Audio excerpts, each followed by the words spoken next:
of Sodor. Thomas the Tank Engine's blue paint sparkled in the sunshine as he puffed happily along his branch line with Annie and Clarabelle. He was feeling very pleased with himself.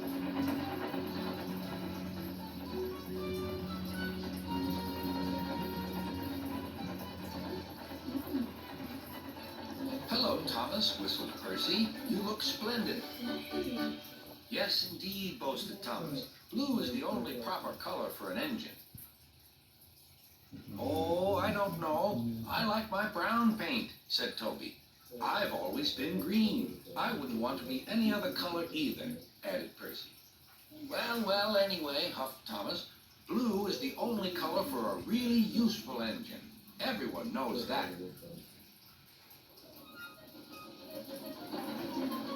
Percy said no more. He just grinned at Toby. Later, Thomas was resting when Percy arrived. A large hopper was loading his freight cars full of coal. Thomas was still being cheeky. "Careful," he warned. "Watch out with those silly cars." Go on, muttered the cars. "By the way," went on Thomas, "those buffers don't look very safe to me." The last load poured down.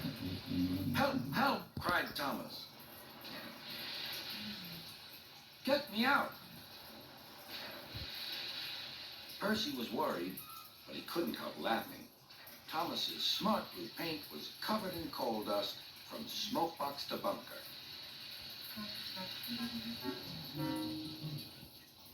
"Ha ha!" chuckled Percy.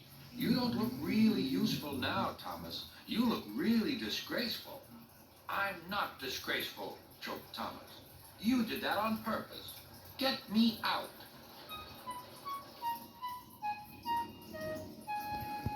It took so long to clean Thomas that he wasn't in time for his next train.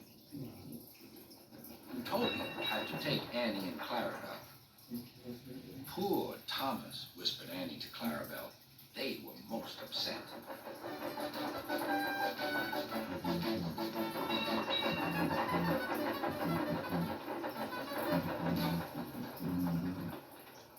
Thomas was grumpy in the shed that night.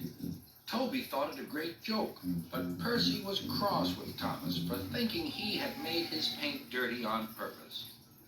Fancy a really useful blue engine like Thomas becoming a disgrace to Sir Topham Hatt's railway. Next day, Thomas was feeling more cheerful as he watched Percy bring his cars from the junction. The cars were heavy and Percy was tired.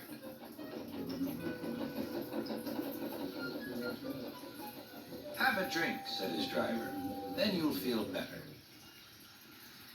The water column stood at the end of the siding with the unsafe buffers.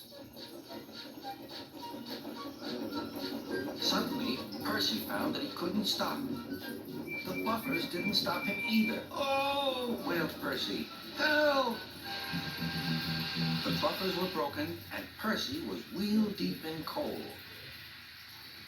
It was time for Thomas to leave. He had seen everything. "Now Percy has learned his lesson, too," he chuckled to himself.